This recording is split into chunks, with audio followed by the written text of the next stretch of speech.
इस कार्यक्रम के पुण्यार्चक हैं स्वर्गीय पंडित श्री रतनलाल जी बैनाड़ा की स्मृति में बैनाड़ा उद्योग लिमिटेड, आगरा।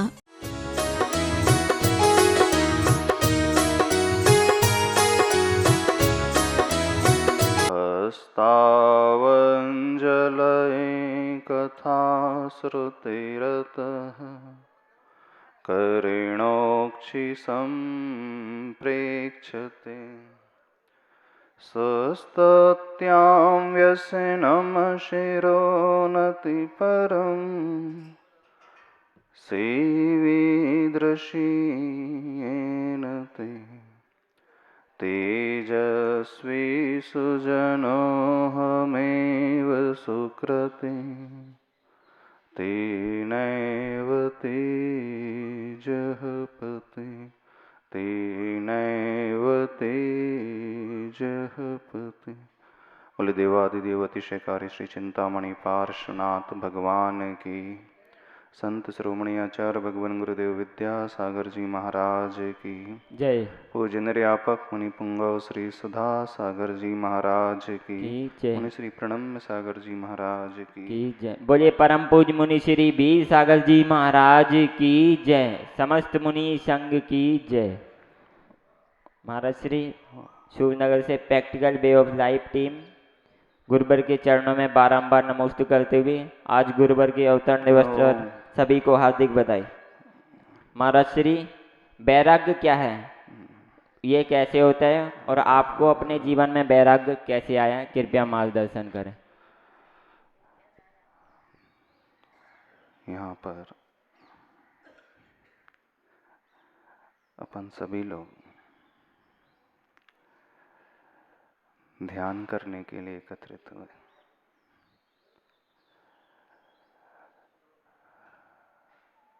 वैराग्य के कारण को जानने के लिए संसार से व्यक्ति विरक्त कैसे होता है, उन महापुरुषों के जीवन का हम अध्ययन करेंगे तो समझ में आ जाता है। वे तीर्थंकर भगवान, वर्तमान में आचार्य भगवान से जब ये प्रश्न पूछा गया कि आपको वैराग्य कैसे हुआ संसार में, तो आचार्य भगवान ने उत्तर दिया, प्रभु से राग हो गया था, इस कारण वैराग्य हो गया। हाँ। एक उत्तर यह भी सुनने मिला कि संसारी व्यक्ति श्रावकों के चेहरे को देख करके वैराग्य हो गया, क्योंकि जो भी आता गुरुदेव के पास, बड़ा सा बड़ा व्यक्ति भी क्यों ना हो, अमीर भी क्यों ना हो, पढ़ा लिखा भी क्यों ना हो, बाहर से जो हर तरीके से संपन्न नजर आता है, खुश नजर आता है, लेकिन गुरुदेव के चरणों में आकर के अपनी पीड़ा बयां करके चला जाता, अपने दुख दर्द कह करके चला जाता। तो आचार्य भगवान कहते हैं, आप लोगों के दुखी चेहरे को देख करके हमने समझ लिया संसार में कोई सार नहीं है, ऐसे संसार में फंसने से तो अच्छा है आत्म कल्याण के लिए इस मुक्ति पथ पर कदम बढ़ाना चाहिए। तो वैराग्य किसी भी व्यक्ति को किसी भी छोटे से निमित्त को लेकर के भी आ सकता है। हाँ, वैराग्य की प्राप्ति के लिए एक चीज की जो आवश्यकता होती है वो भीतरी आंखें खुली होना चाहिए। वही दृश्य सारी दुनिया देखती है और वही दृश्य वैरागी देख लेता है। रागी उस दृश्य को देख कर के राग में डूब जाता है, और जो अंदर से सचेत होता है उसी दृश्य को देख करके राग से विमुख होकर के वैराग पथ पर चल पड़ता है। और रही बात हमारी, तो हमारे जीवन में ऐसा कोई कारण है ही नहीं कि जिसे हम कह सकें। बस एक प्रमुख कारण, जब आचार्य भगवान के संग के दर्शन की, गुरुदेव के दर्शन किए, संग से जुड़ा हुआ धीरे धीरे समझ में आने लगा कि कुछ यदि कहीं है संसार में तो बस यही है। कुछ मिल सकता है तो यही मिल सकता है, या यूं कह सकते हैं आचार्य भगवान का आकर्षण ही इस प्रकार का है, सम्मोहन जैसे होता है ना, आचार्य भगवान की छवि ही इस प्रकार की है, रूप ही इस प्रकार का है, साधना ही इस प्रकार की है कि अनाड़ी से अनाड़ी व्यक्ति भी यदि एक बार उनके निकट आ जाए तो बहुत अच्छे से उसका परिवर्तन हो सकता है। तो हम तो अपने वैराग्य के कारण पूज्य गुरुदेव उनके संघस्थ शिष्यों को, साधुओं को ही देते हैं। गुरुदेव की छवि को देख कर के ही कुछ कुछ संसार असार सा लगने लगा, ऐसा कोई प्रमुख कारण हमारे जीवन में नहीं है। खैर, महत्ता कारण की नहीं होती है, महत्ता उस कारण को, निमित्त को पाकर के आत्म कल्याण की कार्य की होती है। निमित्त किसी के जीवन में कुछ भी हो सकते हैं, उन निमित्तों को देख कर के हमने क्या किया अपने लिए महत्वपूर्ण वो होता है, महत्वपूर्ण फल होता है जो कार्य किया जाता है। अब हम सभी लोगों को ये देखना है कि जिस राह पर हम बढ़े हैं, सभी लोग बढ़ रहे हैं, उस राह पर किस प्रकार से चल रहे हैं। एक बहुत अच्छा प्रसंग आप लोगों को सुनाते हैं, बहोरी बंद की घटना है। जब 23 मुनि महाराज जी का दीक्षा दिवस था, वृषभ सागर जी से लेकर के मुनिश्री अंतिम पार्श सागर जी तक, तो ग्रीष्म काल का समय था और वैशाख शुक्ल सप्तमी को उनकी दीक्षा हुई थी। गर्मी का समय, सभी लोग, सभी मुनि महाराज आचार्य भगवान के समक्ष पहुंचते हैं और कहते हैं कि आज हम लोगों का दीक्षा दिवस है। हम लोगों को दीक्षा लिए हुए इतने वर्ष हो चुके हैं। तो आचार्य भगवान ने कहा कि अपना अपना दीक्षा दिवस ऐसा करो, मना लो। दीक्षा दिवस जो मनाया जाता है, वैसे सभी लोग स्टेज में जाके प्रवचन करते हैं, लेकिन चूंकि गर्मी का समय था तो सभी महाराज आपस में बैठ कर के, बड़े महाराज नीराज के साथ बैठ कर के अपने अपने वैराग्य का प्रसंग सुनाने लगे। और जब सभी लोगों ने आपस में अपने विचारों को शेयर किया, साधना को शेयर किया, फिर आचार्य भगवान का आशीर्वाद लेने पहुंचे। तो आचार्य भगवान से कहा, आचार्य भगवान इस बार हम लोगों ने अनूठा ही वैराग्य दिवस, दीक्षा दिवस मनाया। बोले कैसे? सभी महाराज एक दूसरे को अपने अपने संस्मरण सुना रहे थे, किस बात को, किस निमित्त को लेकर के वैराग्य हो।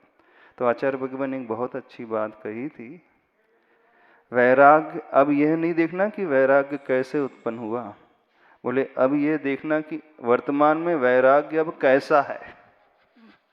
वो तो उत्पन्न हो गया, लेकिन वर्तमान में परिणाम अभी कैसे हैं, यह मुख्य रूप से देखना होता है।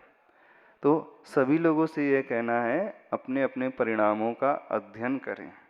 ठीक है, अपन उन्हीं 12 भावना का चिंतन कर रहे थे, उसी का ध्यान लगाने की कोशिश कर रहे थे। चलो आज एकत्व भावना का ध्यान लगाते हैं। 3 भावना हो गई थी, अनित्य भावना, अशरण भावना, संसार भावना।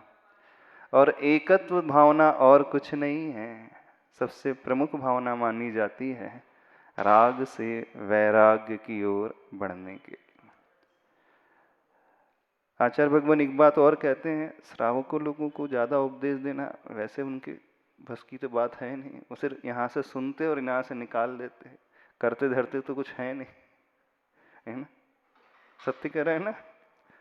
आप लोगों का काम सिर्फ सुनने का है, जीवन में इम्प्लीमेंट करने का तो नहीं, अप्लाई करने का तो नहीं है। बोले जिसने 12 भावना को भा लिया, एकत्ववादी भावना का चिंतन कर लेगा, उसका राग स्वतः ही धीरे धीरे कम होता चले जाएगा। लेकिन श्रावकों का राग कम होता ही नहीं, होता है कम।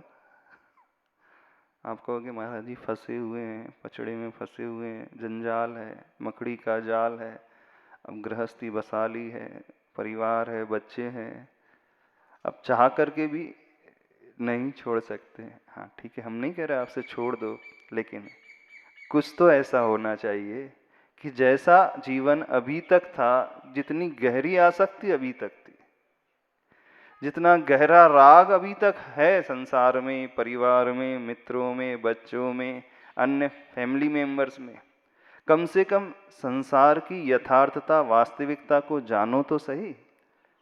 पूरा ना छोड़ो, लेकिन उस राग में कुछ कमी तो अवश्य हो, नहीं होना चाहिए। तो जो श्रावक है, श्रावक का राग जब कम हो जाता है तो वो प्रतिमाधारी श्रावक बन जाता है। अवरति से क्या हो जाता है, वो प्रतिमा को ले लेता है, अपने राग को सीमित कर लेता है। जो आसक्ति है परिग्रह के प्रति, जो मोह है, उसे वह लिमिटेड कर देता है। अभी तक अनलिमिटेड है, सब कुछ अनलिमिटेड, आपकी इच्छाएं भी अनलिमिटेड हैं, पैसे की चाह भी अनलिमिटेड है, भोगों की चाह भी अनलिमिटेड है। सिर्फ लिमिटेड यदि कुछ है जीवन में तो धर्म की लिमिटेशन है और कुछ नहीं। बाकी संसार सब कुछ अनलिमिटेड, उसकी कोई लिमिट नहीं, लिमिटलेस। लेकिन धर्म कैसा है, बहुत लिमिटेड। तो पाप जो है अनलिमिटेड है और पुण्य जो है बहुत लिमिटेड, गिन गिन करके होता है ना। सबका नियम है 3 माला, 5 माला, 3 पूजा, 1 पूजा, 1 उपवास, 2 उपवास, सब गिन करके करते हैं। और पाप गिन करके करते हो, अब 1 पाप हो गया, बस ज़्यादा नहीं करना। हाँ, ऐसा होता है। हफ्ते में 1 ही बार पाप करेंगे, जैसे आपका नियम है ना, 15 दिन में 1 उपवास करेंगे। किसी का नियम होता है 1 पक्ष में, 1 महीने में 1 व्रत, 1 उपवास, 2 उपवास। तो ऐसा भी नियम है कभी किसी का कि इस पक्ष में, इस महीने में सिर्फ 1 ही पाप करेंगे, इससे ज़्यादा नहीं करेंगे। तो पाप की लिमिट कोई नहीं बनाता, सब बनाते हैं धर्म की लिमिट। बस यही अंतर आ जाता है रागी और वैरागी में। जो वैरागी होते हैं वो धर्म अपने जीवन में अनलिमिटेड कर देते हैं, उसकी कोई सीमा नहीं। जब तक प्राण है वे हमेशा अंतिम क्षण तक उस धर्म का पालन करते रहते हैं। और ये तब होता है जब व्यक्ति उस एकत्व का चिंतन करता है, एकत्व भावना को भाता है, एकत्व विभक्त की भावना से परिणत रहता है। अब एकत्व भावना क्या होती है, आप लोगों से अच्छा कोई जानता है? हाँ? नहीं जानता। अच्छा सही से बताना, आप जो जी रहे हो जीवन, किसके लिए जी रहे? पत्नी के लिए, बच्चे के लिए, पोते के लिए, दुकान के लिए, मकान के लिए, किसके लिए? सारी जो मेहनत, सारा पुरुषार्थ जो चल रहा है, किसके लिए? अपने लिए कि परिवार के लिए?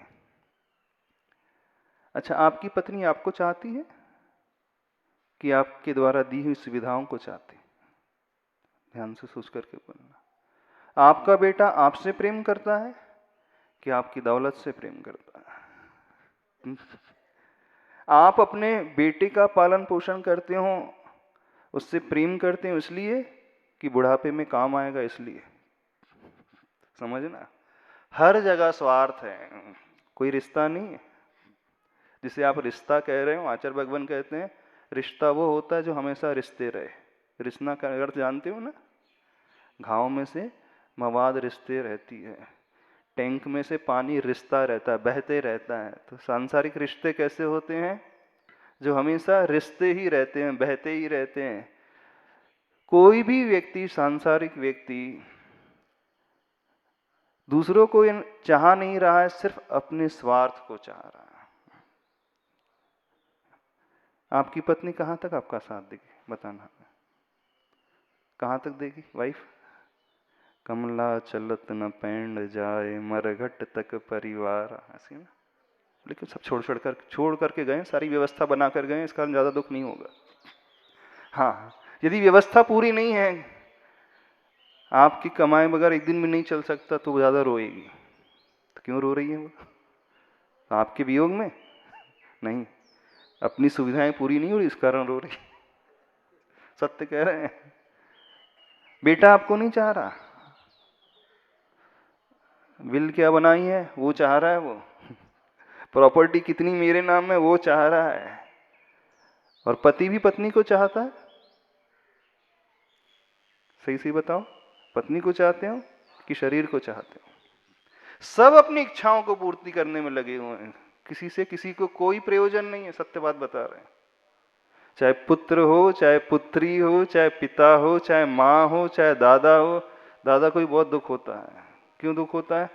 अब बुढ़ापे में कौन संभालेगा, इसका दुख है, इस कारण वो रोता है, न कि उसके वियोग के कारण रोता है। जब हमें बुखार हो जाएगा, अच्छा ये बताओ, तो आपकी पत्नी आपका बुखार ले सकती? थोड़ा सा शेयर कर ले, देखो तुम्हें बुखार हो गया 105 डिग्री, थोड़ा 50% मैं ले लेती, क्योंकि अर्धांगिनी हूं ना, 50-50% शेयर करेंगे अपन, है ना। 50% मैं शेयर कर लेती, 50 आप कर लो।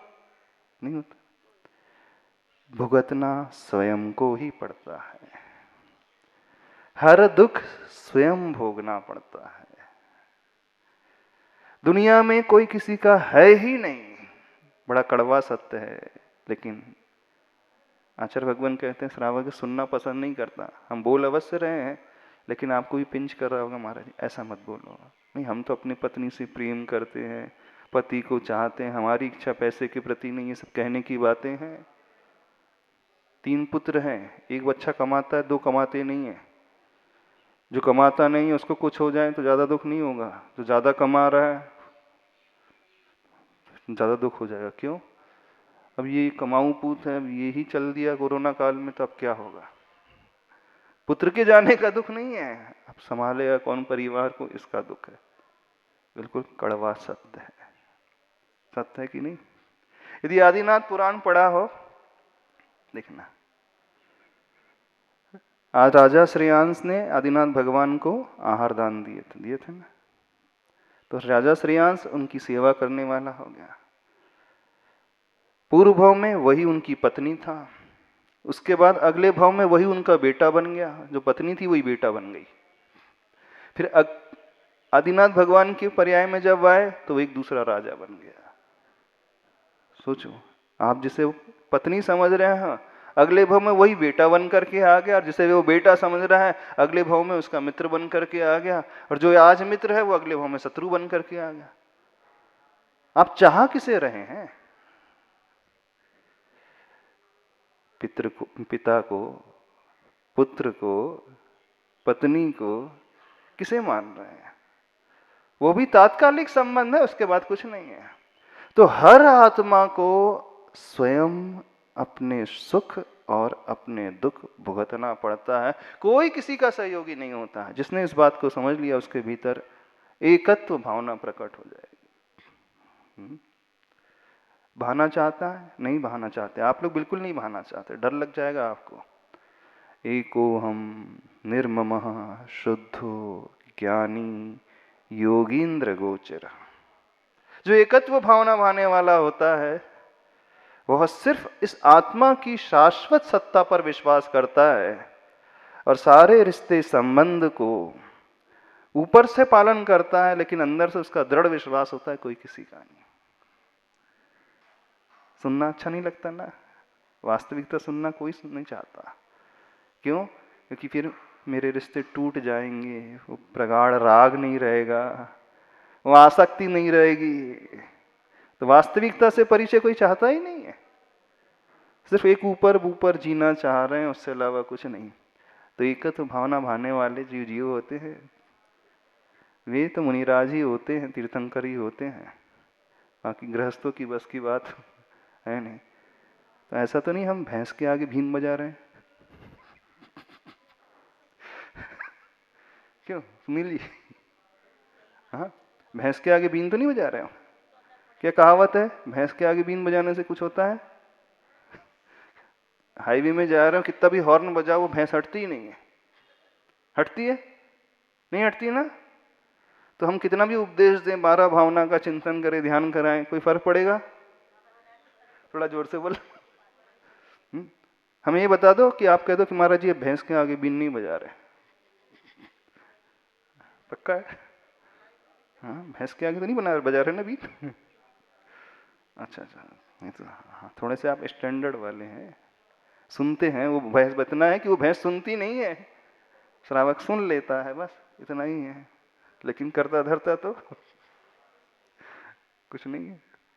फिर भी आचार्य भगवंत ने कहा है, उपदेश देना है, एक आध भी यदि निकल जाए, पूरा रस का राग ना छूटे, थोड़ा भी कम हो जाए, तो मानना हमारा उपदेश देना सार्थक हो जाएगा। आचार्य भगवान स्वयं कहते हैं, एक जीव का थोड़ा भी राग कम हो रहा है तो उसने कुछ तो पुरुषार्थ किया। तो यही मान करके थोड़ा तो राग कम होगा, नहीं होगा कम?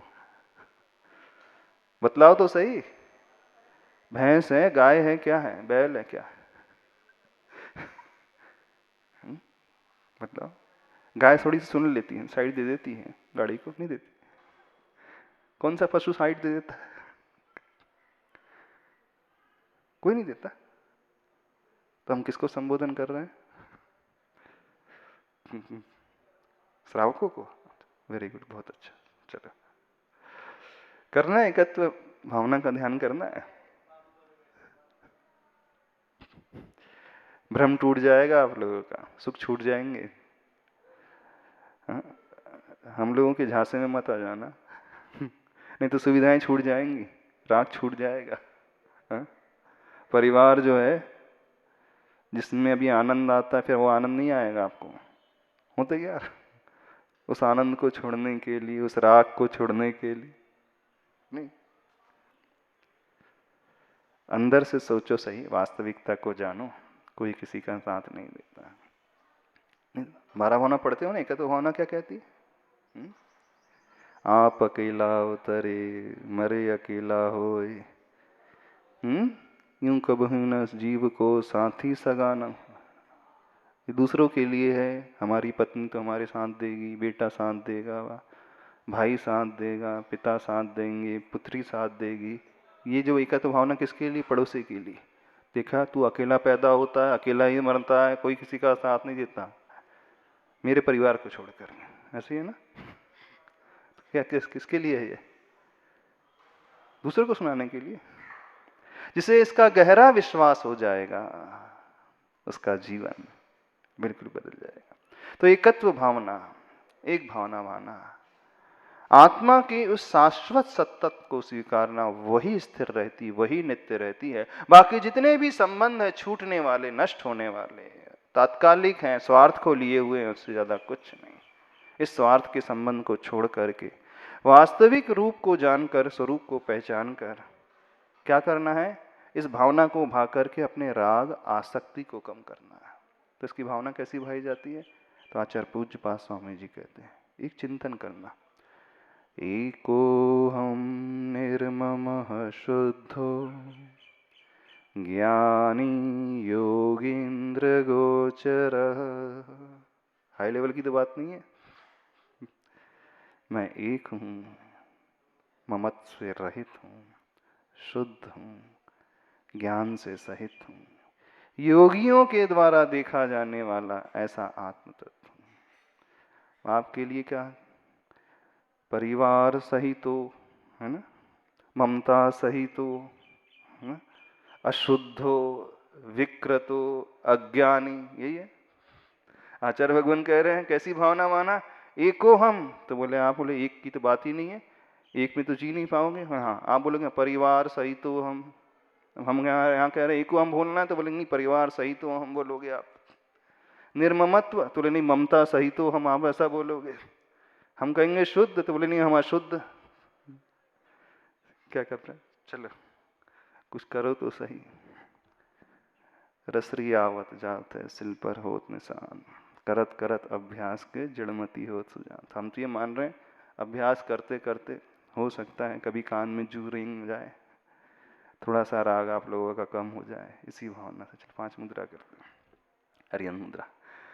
ओम अरहम नमः, ओम अरहम नमः, ओम अरहम नमः, ओम अरहम नमः। रिलैक्स। दूसरी मुद्रा। ओम अरहम नमः, ओम अरहम नमः, ओम अरहम नमः, ओम अरहम नमः,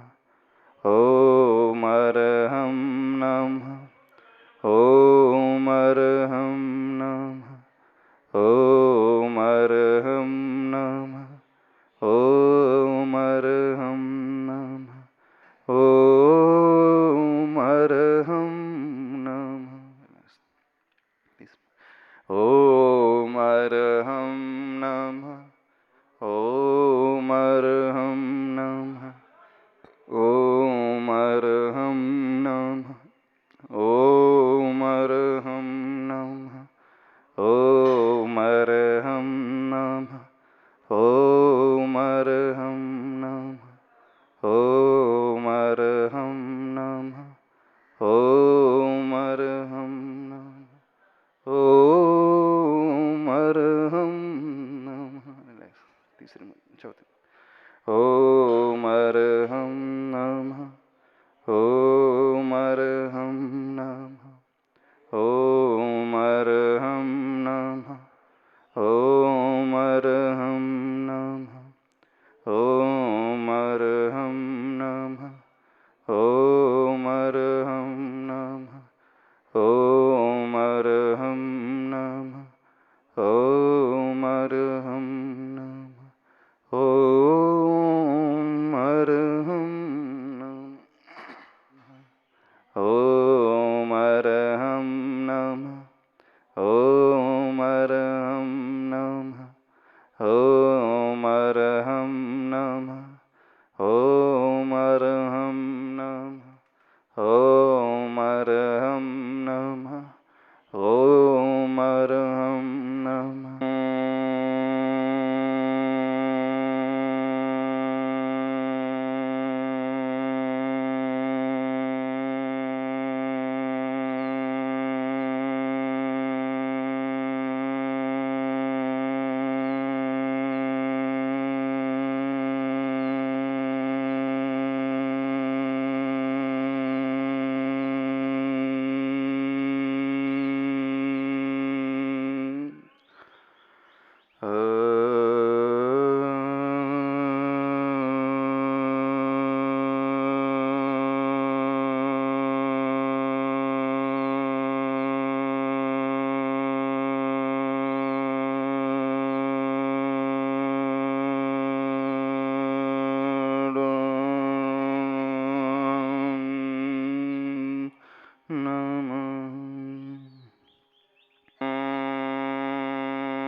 कान को बंद करके इस भ्रामरी ध्वनि को सुनने की कोशिश।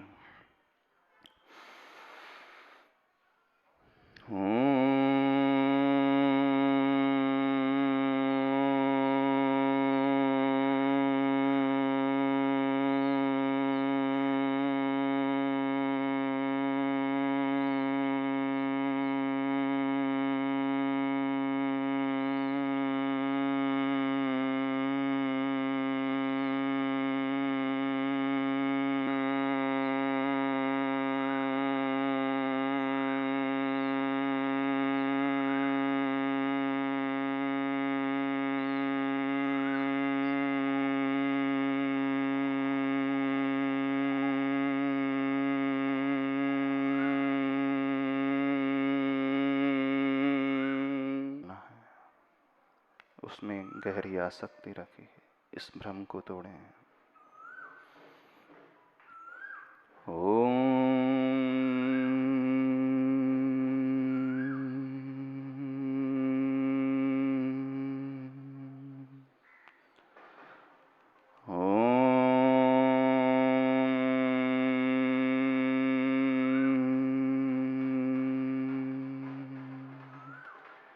जिसे मैं अपना मानता हूँ, आखिर वो मेरा अपना है भी या नहीं। वो अपने स्वार्थ के लिए जीवन जी रहा है और कुछ नहीं। मेरा स्वरूप बिल्कुल भिन्न, इन सब से अलग। एको हम निर्ममः शुद्धो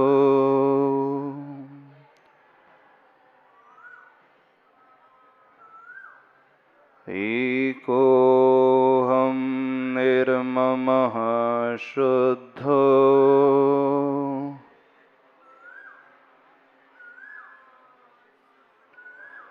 मैं अकेला ही हूँ, अकेला ही जन्मता हूँ, अकेला ही मैं सुख का संवेदन करता हूँ। वेदना भी मुझे अकेले स्वयं भोगना पड़ता है। मेरी वेदना में कोई साझा नहीं कर सकता। मेरी फीलिंग्स मुझे स्वयं अनुभूत होती हैं। परिवार के सदस्य वे बाहरी हैं, निमित्त बन सकते हैं, सहयोगी हैं, लेकिन भोगना मुझे ही होता है। माता पिता के माध्यम से शरीर का जन्म होता है, आत्मा तो अनादिकाल से चली आ रही है। एको हम निर्ममः शुद्धो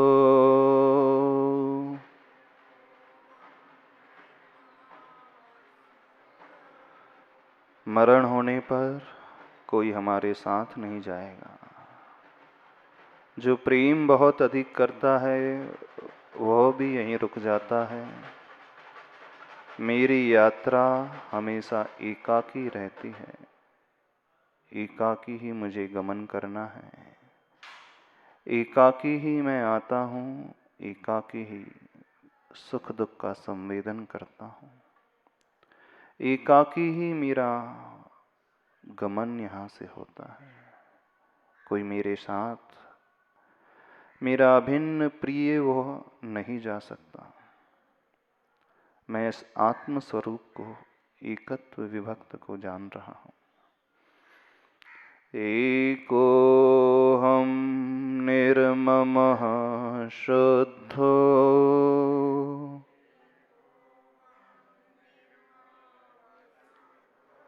मेरा ममता का परिणाम ममत्व भाव ही मेरे भीतर दुख उत्पन्न करता है, तनाव उत्पन्न करता है।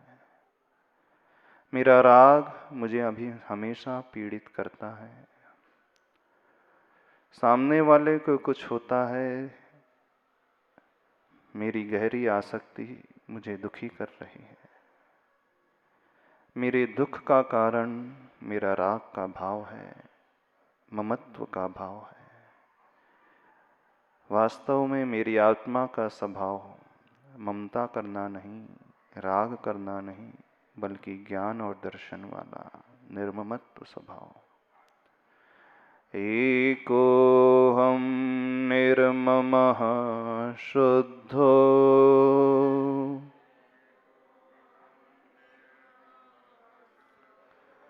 मेरी वो मेरा बेटा मुझे नहीं, मेरी धन दौलत को चाह रहा है। मेरी बेटी मेरे द्वारा दी गई सुविधाओं को चाहती है।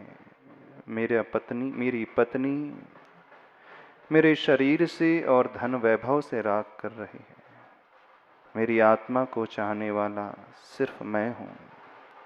मेरी आत्मा का स्वरूप शरीर रूप नहीं, अरूपी है। मेरा स्वभाव ज्ञान मात्र है, राग द्वेष करना नहीं।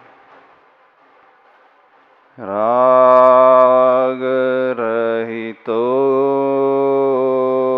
हम,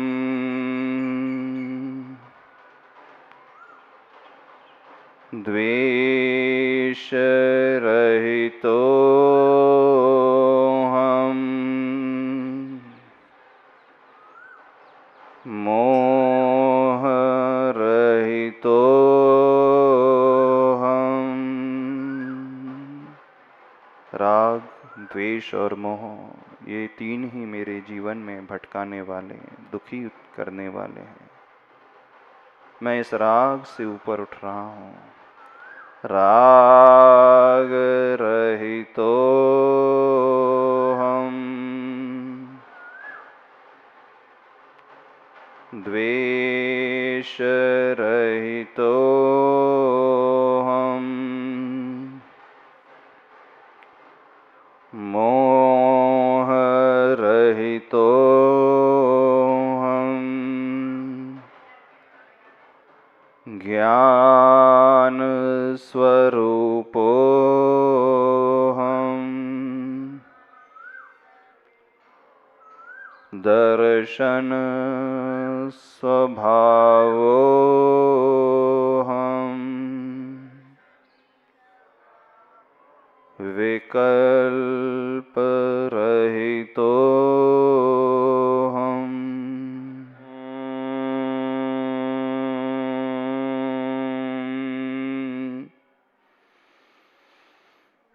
परम शांति। ओम अरहं परम शांति।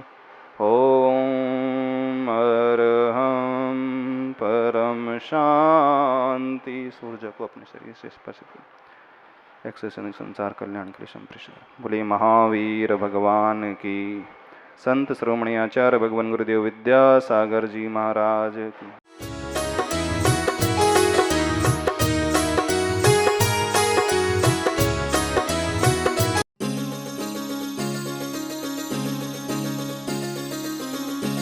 इस कार्यक्रम के पुण्यार्चक थे स्वर्गीय पंडित श्री रतनलाल जी बैनाड़ा की स्मृति में बैनाड़ा उद्योग लिमिटेड, आगरा।